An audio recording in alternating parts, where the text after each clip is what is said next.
안녕하세요. 신화로 읽는 심리학 3강을 시작하겠습니다. 23쪽입니다. 제목은 오리온과 오이노피온, 딸을 떠나지 못하는 아버지 이야기입니다. 우리 아버지가 딸 바보란 말 많이 있잖아요. 딸을 너무나 귀엽고 사랑스러워서 보내지 못하는, 그죠? 이런 경우가 많죠. 이런 경우 이야기는 우리나라 동화에도 굉장히 많아요. 심청전도 그렇죠. 심청 이야기도 딸이 이제 아버지가 봉사예요. 신봉사잖아요. 이 봉사라는 거는 눈이 없다는 거잖아요. 안 보여요. 딸이 얼마나 멋있는지 안 보인다는 거는 비유로 읽으면 되죠. 그러니까 딸을 자꾸 이렇게 그냥 귀엽게만 보고 한 인간으로 이렇게 성장해 가는 건 안 보이고 그냥 내 품 안에 있는 자신만 보이는 거예요. 이건 보이는 게 아니죠. 그래서 떠나잖아요. 떠날 때 어떻게 떠나요? 공양 및 효도한다는 이름으로 떠나죠. 그러니까 효도이건 핑계고 진짜 떠나는 이야기예요. 그러니까 모든 사람이 위대하게 되면 집을 떠나야 돼요. 집은 너무나 편하잖아요. 백설공주도 떠나잖아요. 해와다이드 오누이도 떠나잖아요. 떠나서 해와다이 되잖아요. 다 떠나요. 백설공주도 떠났기 때문에 어때요? 왕자를 만나잖아요. 그 집을 떠나는 이야기들이 많아요. 그래서 집을 떠나죠. 이제 출가죠. 출가. 가출하고는 좀 다르겠죠. 출가. 집을 떠나서 나의 세계를 만들어내는 거. 그렇죠. 그래서 23쪽을 보죠.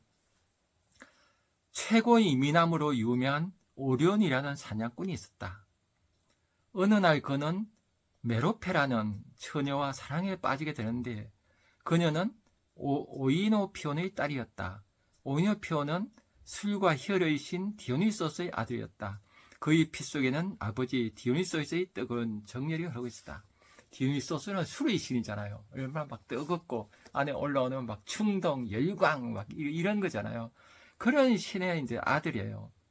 그러다 보니까 막 뜨거운 게 있어서 그 뜨거운 거가 이제 딸을 올가매는 걸로 이제 작용하잖아요. 그래서 이 사냥꾼이 오리온 사냥꾼이 이제 딸 메로페한테 이제 반했는데 아버지였대요. 오이노피온은 안 주려고 하는 거예요. 저도 준다는 표현을 쓰는데 이게 가부장사의 모습이잖아요. 그런 식대로 보면 아버지가 아들한테 인계하잖아요. 이게 지금은 안 그래도요. 그래서 보면은 가부장 사회는 이제 여자가 이제 서유물이 되는 거예요. 그죠? 무시무시하죠.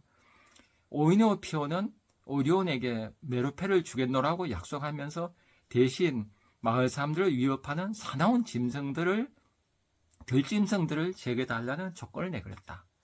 그래서 들짐 다 제거해요. 사냥꾼 오리온이. 그런데도 미적미적 이제 딸을 안 맺어주는 거예요. 이렇게 해서 그러면 이제 문제는 딸은 어떻게 될까요? 이런 게 나오죠. 가련한 메로페의 여성에 대해서는 전해진 바가 없다. 그녀는 강제로 더럽혀졌고 이렇게 해서 오리온한테 이제 강간까지 당해요.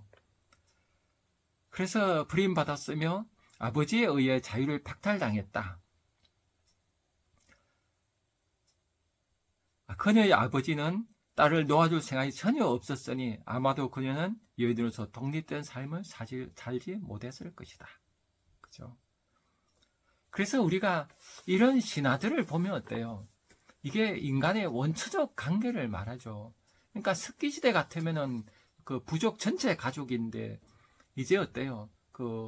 농업혁명 일하면서 점점 더 지배계급하고 피제가 생기면서 가족이 이제 단위가 만들어지고 그러면서 큰 가족을 이루는 가진 자들, 귀족들은 어때요? 아들을 이제 올가매게 돼요. 이러면서 가부장 사회, 자기가 짱이니까 자기 소유를 유지해야 되잖아요.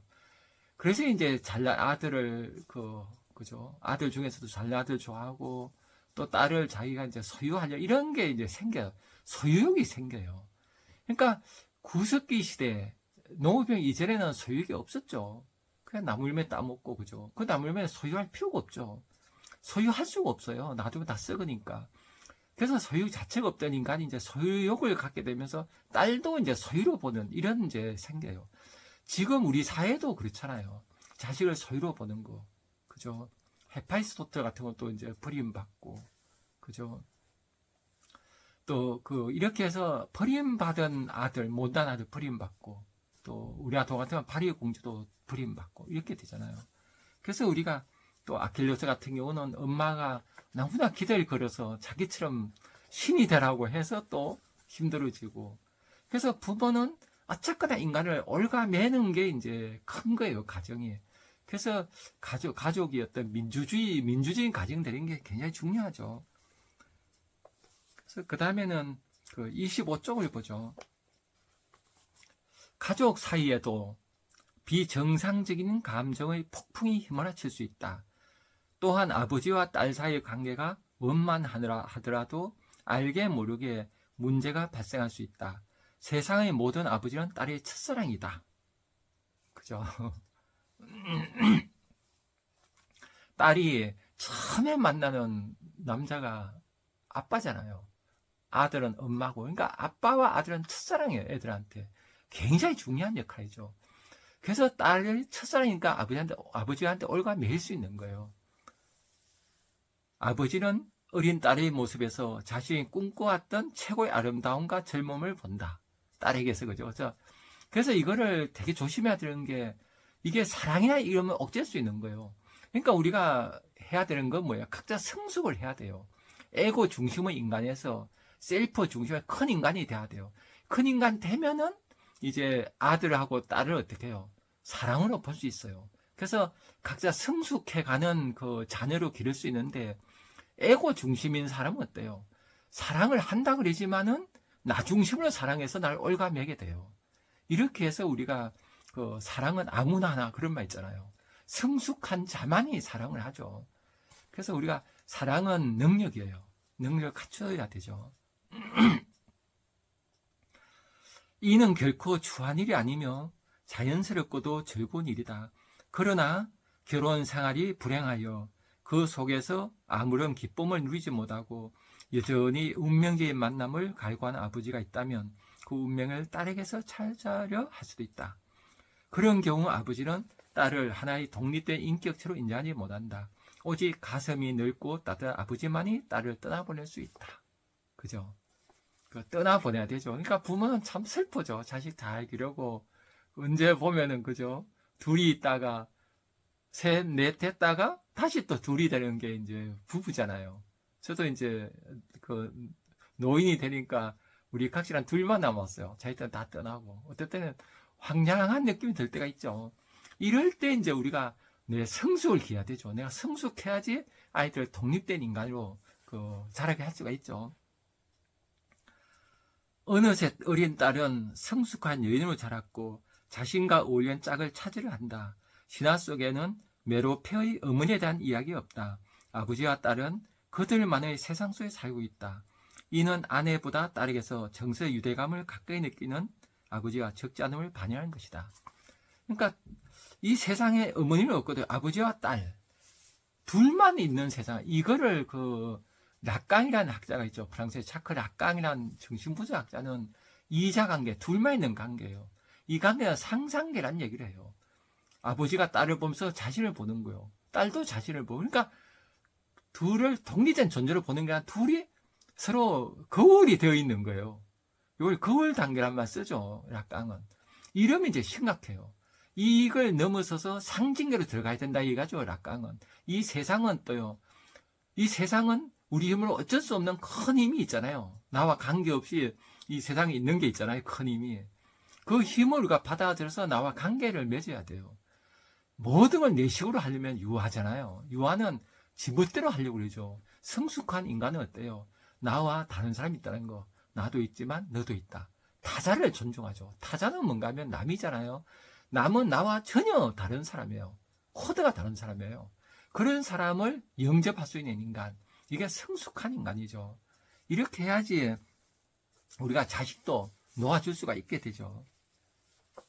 그래서 우리가 상상계에 머무는 사람이 참 많죠. 자기 상상 속에. 세상이 다 나예요. 자식도 나고, 그죠? 그러니까 둘이서 편안해 보이지만은 그건 어때요? 진짜 이 독립된 인간이 갖는 성숙한 그런 기쁨은 없어요. 기쁨 내 안에서 올라오는데 둘이 그냥 의존 관계잖아요. 이런 관계는 아주 안 좋은 관계죠. 이런 데야 영화가 있잖아요. 보면 그저 어머니하고 막 죽은 어머니도 안 버리는 사이코란 영화도 있었고, 어머니가 또 올가미, 아들 올가미해서 막 사랑한다 그러고 이런 게 있잖아요. 이런 게 상상계에 머무는 미숙한 인간의 모습에서 나오죠. 26절을 또 읽어보겠습니다. 물론 오이노피오는 딸이 결혼하길 원한다. 다만 딸이 최상의 남자를 만나기 원한다. 누가 이런 아버지의 소망을 비난할 수 있을까? 그러나 이런 아버지의 선량한 소망이면 딸에 대한 은밀한 소용이 감춰 있다. 그러니까 우리가 겉으로는 저 좋은 남자 많이 바래 하지만 아니야, 소용이 있다는 거예요. 그래서 우리는 이 세상에서 가장 먼저 해야 될 일이 나의 성숙이에요. 내 마음을 들여다보고 소용이 있는 걸 알고 그 소용을 극복하려는 노력을 해야 되는데, 그러지 않고 바깥을 보면 안 돼요. 그래서 공부는 어때요? 바깥을 보고 하지 말고 안을 보라 그러잖아요. 항상 마음 공부는 심이에요. 마음이에요. 그래서 동양에서는 공부를 심학이라 그러죠. 마음을 닦는 공부예요. 우리의 마음을 잘 닦아야지 되죠. 내 마음이 어두우면 세상도 어둡고 밝으면 세상도 밝죠. 내 마음이 아주 안 좋으면 세상 어때요? 살기 전 지옥으로 보이는 거예요. 그래서 우리가 한강이라는 작가가 그런 멋있는 말을 했죠. 한강 작가가 노벨상 받으러 가서 그런 얘기 했죠. 이 세상은 폭력적인데 그러면서 너무나 아름답다고, 그죠? 두 개가 동시에 있다고. 이게 인간이에요. 인간은 에고가 있잖아요. 에고가 난데 내가 동물적인 본능을 만나면 무자비해져요. 동물은 본능을 멈추는데 에고가 있는 인간 동물은 멈출 줄 몰라요. 끝까지 탐욕을 부려요. 죽을 때까지. 이 세상을 다 죽이고도 막 더 그래요. 그리고 인간이 본성을 만나잖아요. 그럼 한없이 아름다워져요. 이 두 모습을 동시에 볼 수 있었던 게 한강의 작품에서 그게 보이잖아요. 소년다, 최자, 여기서 보면 끝없이 탐욕스러운 인간, 끝없이 아름다운 인간, 이렇게 함께 보이는 게 우리 인간 세상이죠. 이게 인간의 모습이에요. 그죠? 이런 인간을 잘 다룬 소설이 저는 도스토옙스키의 소설들 같아요. 그분은 인간의 밑바닥을 보면서 인간의 모습을 보신 분 같아요. 그래서 우리가 이런 사랑을 하려면은 그 아래 또 이거 보죠. 시인 칼릴 지브라는 비록 자녀가 우리를 통해 태어날지언정 우리의 소유가 될 수는 없다고 노래했다. 외로움에 지친 아버지는 딸을 영원히 품속에 두려할지도 모른다. 기성세대가 길을 열지 않는 한 젊은이들은 스스로 앞길을 개척할 수 없다. 그렇죠. 우리가 기성세대는 이제 젊은 세대가 살 세상을 열어주는 역할을 해야 되죠. 그래서 옛날 한용운 시인이 그랬대잖아요. 술을 드시면은 젊은 사람들한테 내 머리를 딛고 가라 막 그랬대요. 그죠? 저도 그래서 지금 이제 나이가 드니까 젊은 사람들 강의하면서 참 좋아요. 이분들이 앞으로 내가 죽어도 살아갈 세상, 그죠? 이분들이 잘 살면 내가 잘 살게 도와줄 수 있으면 뿌듯하잖아요. 그죠? 기성세 할 일이 그거죠. 젊은 세대 길을 열어주는 거. 그죠? 그래서 우리가 예수님이 한 말 중에 이런 말이 있죠. 마음은 원이로되 육신이 약하도다. 우리 마음은 다 잘하고 싶어 해요. 근데 육신이, 몸이 문제예요. 몸이 뭐예요? 몸이 뭐 할 수 있는 몸이 돼야 돼요. 이거를 아리스토텔레스는 에토스라 말하죠. 삶의 태도. 내 몸에 배인 삶의 태도가 있어요. 잘하고 싶은데 안 돼요. 몸이 안 돼 있어서. 그래서 공부는 학습이에요. 배우고 익혀야 돼요. 몸에 섭이 있어야 돼요. 그래서 섭이 좋아야지 좋은 사람들. 이게 에토스죠. 그래서 아리스토텔레스는 인간에게 가장 중요한 건 에토스 그래요. 로고스, 파토스, 에토스. 로고스는 이성이고 파토스는 감성이고 에토스는 삶의 태도잖아요. 이 중에 가장 중요한 에토스라 그래요. 이 에토스가 이제 좋아야 되죠. 그래서 그게 돼야지 우리는 사랑을 해요. 좋은 부모가 되는 거는 내가 삶의 좋은 에토스를 갖추는 거지 마음으로 자식을 사랑하고 싶어. 누구나 그래요. 그래야 그것이 폭력이 돼요. 모든 폭력의 시작은 사랑이에요. 무섭죠, 그죠? 그래서 우리가 사랑은 한마디로 얘기하면 이거예요. 상대방을 성숙시켜 주는 거예요.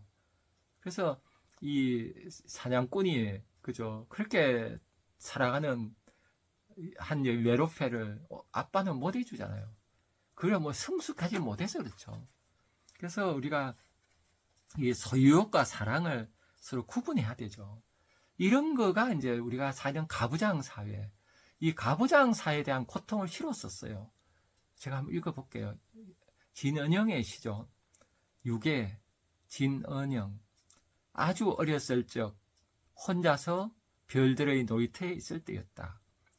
그는 어디로부터인가 와서 알 수 없는 곳으로 나를 끌고 갔다. 내가 두려움에 떨며 처음 울음을 터뜨린 곳은 어느 낯선 집 차가운 요람 속이다. 그의 말로 그는 세상에서 덧셈을 가장 잘하는 사람이 있다. 수만 개의 돌을 쌓아 도시를 만들었다. 수만 개의 물방울을 모아 조수를 만들었다. 수만 개의 불꽃을 타고 화성에도 다녀왔다. 유괴범. 그에게는 덧셈의 가업을 이을 장자가 필요하다. 유괴범. 그의 이름은 아버지다. 유괴범. 그는 나를 좁은 철창에 가두었다. 옛날을 생각하며 나는 눈물을 흘린다. 동쪽 바다에 오른발 담그고 서쪽 바다에 왼발 담그고 당신 곁에서 바다 가득 물보라 일으키며 물장구 치던 시절 셋장사의 밤하늘 별들이 비친다. 구름 사이로 나를 내다보는 어머니 부드러운 빛의 슬픈 손가락이 내 입술을 어루만진다. 참 슬프죠. 그러니까 한 여인이 모계사에서 한 여인이 성숙할 수 있었는데 부계사회가 되면서 가부장사회 아버지가 나를 소유로 만들 때 그걸 유괴로 이렇게 실었어. 지금 참 좋죠, 그죠? 유괴에 당했다는 거예요. 그런데 유괴범은 아버지라는 거. 그거는 덧셈을 잘하는 이성적, 수학적 이성을 갖춘 메마른 이성, 뜨거운 감성이 없는 그런 그저 미토스가 없는 로고스만 있는 그런 가부장 사이를 이제 이렇게 했죠. 그래서 우리가 좋은 아버지가 된다는 것은 소유욕을 넘어서는 성숙한 아버지가 될 때 딸을 사랑하고 딸을 성숙해 주는 사랑을 할 수 있는 아버지가 되겠죠. 우리가 이렇게 함께 공부하면서 좋은 아버지가 되는 그런 공부를 해봅시다. 예, 감사합니다.